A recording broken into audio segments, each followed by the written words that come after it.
नमस्कार दोस्तों, आज हम लोग सीखेंगे शेषफल। शेषफल निकालने के लिए जैसे आपको कहा जाए कि 25 में आप 6 से डिवाइड कीजिए, तो आप पहले ऐसे करते थे। 25 में 6 से भागा दीजिएगा तो 6 4 जा 24 हो जाएगा। ओवन, ये जो ओवन आया इसी को आप क्या बोलते हैं? शेष, है ना? शेष। अब इसी चीज को हम लोग भागा देंगे अलग मेथड से, जैसे कि ये 1 कैसे आया जो सोचिए।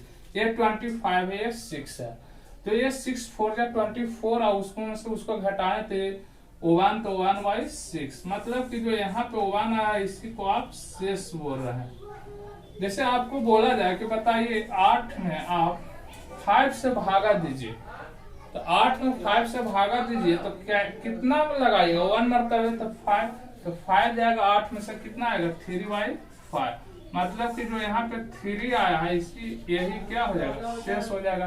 अगर आपको कहा जाए कि बताइए 11 में 3 से डिवाइड कीजिए तो शेषफल तो शेष कितना आएगा? तो 3 3 जा 9 होगा, 11 में से 9 जाएगा तो 2 बाई 3 हो जाएगा, यही इसका क्या हो जाएगा? 2 इसका शेष हो जाएगा। इससे आप एक चीज देख रहे हैं कि जिसमें हम लोग भाग दे रहे हैं उसमें तब तक भाग देते हैं जब तक कि उसमें भाग देने वाले से उसका मान छोटा ना आ जाए। जब छोटा आ जाता है तो उसी को हम लोग शेष बोल रहे हैं। जैसे यहाँ पे भी देखिए 11 में 3 से डिवाइड तब तक किए जब तक कि इसका जो मान था 2 मतलब शेष 2 आ गया, मतलब 3 से कम आ गया। यहाँ पे भी देखिए 5 से 3 है जो कम है, 1 है जो 6 से कम है। अब इस टाइप को आप बेस में बना लीजिए कि आप कैसा भी क्वेश्चन रहे उसमें आपको तब तक भाग देना है जब तक कि उसका मान भाग देने वाला से कम ना आ जाए, उसी को आप शेषफल बोलिएगा। जैसे हम लोग शेषफल का पहला क्वेश्चन देखते हैं जो आपको एग्जाम में पूछा जाता है आपसे।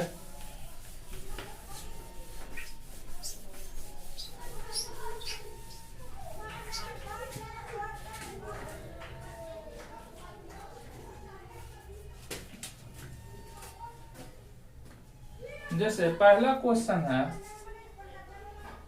75 इंटू 82 इंटू 58 बाई 7। अब देखिए आप 75 में जैसे कुछ बच्चे सोच रहे होंगे कि 75 इंटू 82 इंटू 52 को तीनों को गुना करेंगे और उसमें 7 से भागा देंगे, जो शेषफल आएगा उसी को लिखेंगे। तो अब आपको आसान होने वाले हैं, उतना मत सोचिए, वो प्रोसेस लंबा, टाइम ज्यादा लगेगा और उसमें आपको एग्जाम में आप फाइट नहीं कर पाइएगा। जैसे यहाँ 75 है तो यहाँ देखिए 10 7 70 70 घट जाएगा तो 5 बच जाएगा। यहाँ पे देखिए 11 7 77 और 5 82 हो जाएगा, 5 बचेगा। यहाँ हो जाएगा 8 7 56 और 2। अब इससे आपको कोई लेना देना नहीं, इससे आपको कोई मतलब नहीं है। अब है कि 15 25 25 दूनी 50, 50 बाई 7 तो 7 7 49, तो 49 जाएगा तो ये हो जाएगा 1 बाई 7। जब तक भाग आपको देना तब तक ऊपर का मान इससे छोटा ना आ जाए। तो ये आया, तो ये अब इसका शेषफल कितना हो जाएगा? शेषफल 1 हो जाएगा। दूसरा क्वेश्चन देखते हैं। जैसे है आपको 73 इंटू 101 इंटू 93 इंटू 98 भागा 5 है। तो ध्यान दीजिए, देखिए 14 पचे 70, यहाँ पे 3 बचेगा, 20 पचे 100 बचेगा और ये 18 पचे 90, तो यहाँ 3 बच जाएगा और 19 पचे 95, यहाँ 3 बच जाएगा। इससे आपको मतलब नहीं है। 9 9 27, 27 बटा 5 आया है, फिर भी ये मान जो आया है नीचे वाला से मान बड़ा है तो आपको और डिवाइड करना पड़ेगा। तो 25 लगाइएगा तो यहाँ पे कितना आ जाएगा? 2/5। आज इसका शेषफल कितना आ जाएगा? शेषफल 2 हो जाएगा। इसी तरह से शेषफल से रिलेटेड कैसा भी क्वेश्चन है आप उसको सोल्व कर लीजिएगा। आप अगला टाइप की ओर बढ़ते हैं। जैसे आपको क्वेश्चन दिया रहे इस टाइप का कि 234 प्लस 567 प्लस 123 में आपसे भागा जो देना है ये 5 से देना है। तो देखिए अलग अलग भागा देने के आप देखिए 234 है तो 234 तो 5 से डिवाइड नहीं है, लेकिन 230 तो 5 से डिवाइड है, तो यहाँ पे कितना बच जाएगा 4। यहाँ पे देखिए 567 5 से डिवाइड नहीं है, लेकिन 565 है, यहाँ पे 2 बच जाएगा। यहाँ पे 123 5 से डिवाइड नहीं है, लेकिन 120 है, इसलिए यहाँ पे 3 बचेगा। अब इससे आपको कोई मतलब नहीं है।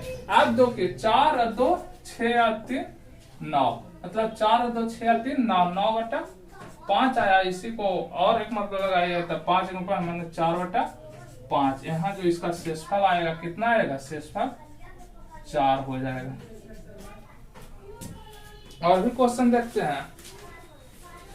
एक क्वेश्चन और देख लीजिए, जैसे ऐसा दे दे आपको 833 प्लस 4 नंबर है 3 नंबर था 999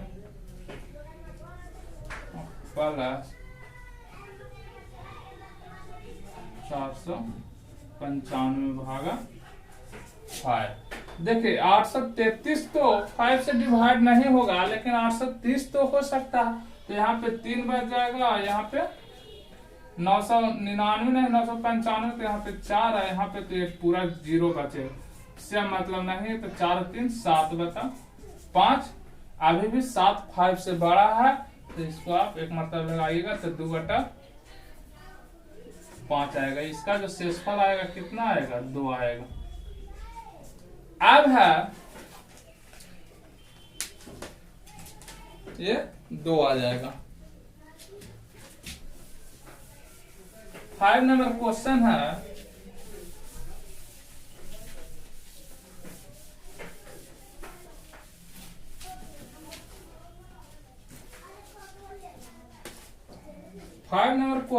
कि 43 इंटू 45/46।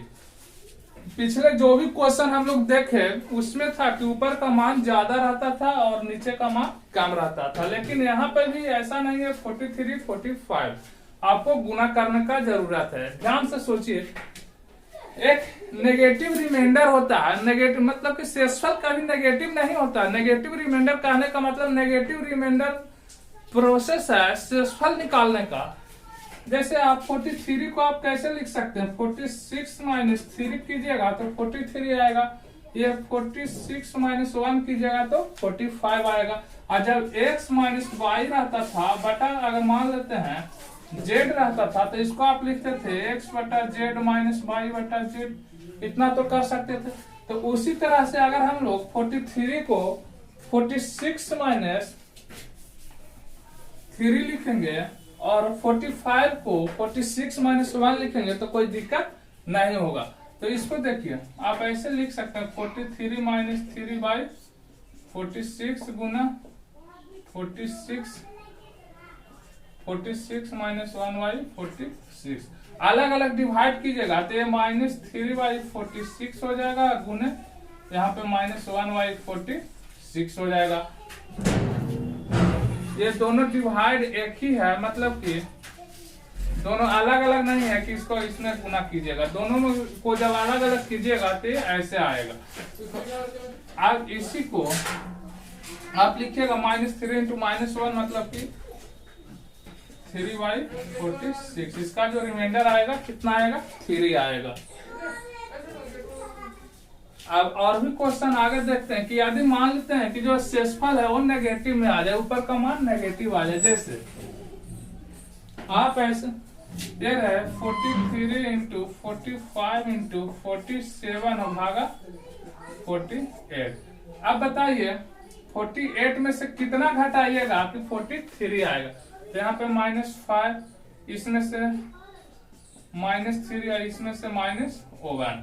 तो आप देखिए माइनस इंटू माइनस प्लस हो जाएगा, लेकिन प्लस इंटू माइनस माइनस ही रहेगा, तो -15/48। अब यहाँ पर है हम बताएं कि शेषफल कभी नेगेटिव में नहीं होता है, लेकिन आपका मान नेगेटिव में आ रहा है। इसको पॉजिटिव बनाने के लिए 48 में से 15 को घटाइए तो ये 3 हो जाएगा, 3 यानी 33/48। इसका जो शेषफल आएगा यही हो जाएगा 33/48। एक क्वेश्चन और देखते हैं इसी टाइप का। क्वेश्चन है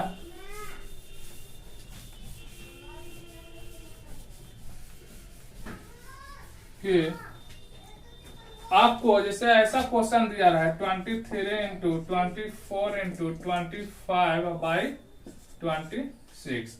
तो हम अभी बताएं आपको नेगेटिव रिमाइंडर के बारे में। नेगेटिव रिमाइंडर कहने का मतलब नीचे मारा, तो इसको आप लिख सकते हैं 26 में से कितना घटाइएगा कि 23 आएगा, तो -3 ये हो जाएगा -2 आइए -1।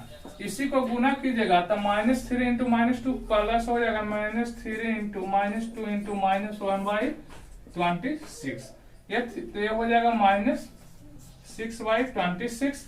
और रिमाइंडर कभी नेगेटिव में नहीं होता है, इसीलिए आप इसको सब्ट्रैक्ट कर दीजिए तो ये हो जाएगा 20/26। यही इसका आंसर है। रिमाइंडर कितना आएगा? 20 आएगा।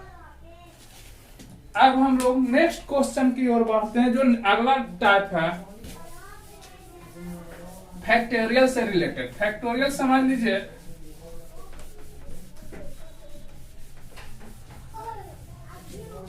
कि जैसे यदि आपको फैक्टोरियल 3 लिखा हुआ रहा है तो इसका मतलब हुआ 1 इंटू 2 इंटू 3। अगर फैक्टोरियल 5 लिखा हुआ रहा है तो आप इसका मतलब क्या समझिएगा? 1 इंटू 2 इंटू 3 इंटू 4 इंटू 5। मतलब जितना फैक्टोरियल लिखा हुआ रहे उतना तक हम लोग को गुना करना रहता है, वही उसका मान होता है। अब इसमें आपसे क्वेश्चन कैसे पूछेगा वो देखिए।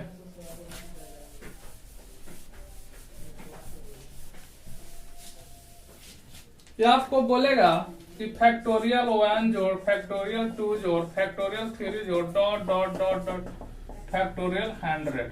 अब भागा आपको 6 करना है, ठीक है? भागा आपको 6 करना है। पॉसिबल है?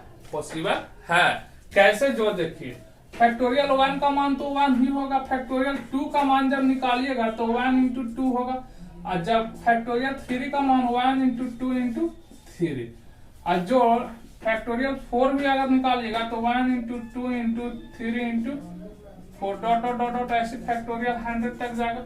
इसी में आपको 6 से डिवाइड करना है। यहाँ पर देखिए 3 गुना 6, फैक्टोरियल 3 में जब 6 आ रहा है तो क्या फैक्टोरियल 4 में 6 नहीं आएगा?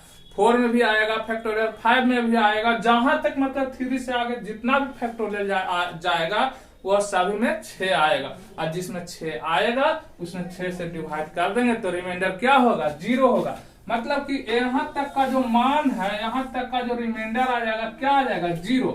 आपको बस सोचना था, तो ये था 1 प्लस 1 इंटू 2 2/6, मतलब कि 3/6। यही इसका रिमाइंडर हो गया। शेषफल इसका कितना आ जाएगा? इसका जो शेषफल आएगा वो 3 आ जाएगा। चलिए और भी देखते हैं क्वेश्चन। इसी को एक क्वेश्चन और देख लीजिए।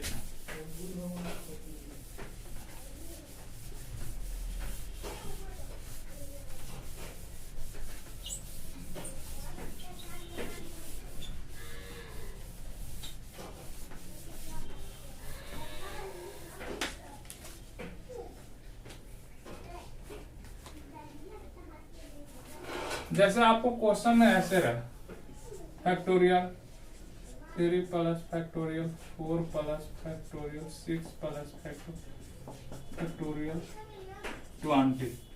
अब आए आपको 12। तो देखिए फैक्टोरियल 3 का मान क्या हो जाएगा? 1 इंटू 2 इंटू 3। जो फैक्टोरियल 4 का मान हो जाएगा 1 इंटू 2 इंटू 3 इंटू 4। जो फैक्टोरियल 6 है, जो फैक्टोरियल 7 है, डॉट डॉट डॉट फैक्टोरियल 20/12। लेकिन ध्यान दीजिए कि यहाँ जब फैक्टोरियल 3 था, इसके बाद फैक्टोरियल 4 में 4 × 12 आ रहा है। जब डिवाइड कीजिएगा तो यहाँ पे भी शेषफल 0, यहाँ भी 0, यहाँ भी 0, तो इधर जितना भी आएगा टोटल रिमाइंडर क्या आएगा? 0 आएगा। बचेगा कुल तो 1 इंटू 2 इंटू 3 तो 2 इंटू 3/12 12 मतलब कि 6/12। तो यहाँ पे रिमाइंडर जो आएगा वो आपको 6 आ जाएगा। शेषफल जो होगा वह 6 आएगा।